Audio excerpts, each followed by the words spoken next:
3年前，美国发生一件校园枪案，造成4个人死亡，7个人受伤。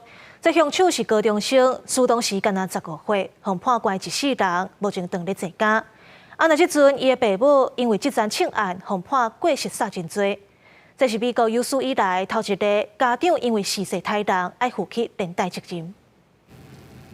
47岁詹姆斯·克鲁布里加45岁看守珍妮佛，两个有生一个后生医生。2021年11月30日，迄当阵才15岁，伫咧读密西根州牛津高中的医生，伫厝内摕一支半自动手枪去学校内面杀人，害死4位年纪分别是16加17个学生，也有7个人受伤。医生被抓了，被判终身监禁，目前人关伫咧监狱内面服刑。这件校园枪击案发生无偌久了，医生的爸母就和警方以触犯过失杀人罪追捕。珍妮佛今年2月被法院判有罪。密西根的庞蒂亚克法院经过5天开庭审理，14也对詹姆斯作出有罪判决。法官将会在后个月初7宣布两个人的刑罚，可能会面临到10年以上的刑期。这是美国司法有史以来家长第一遍被判将为囡仔的杀人罪行负连带责任的案例。法官的理由是，因无合法保管厝内枪，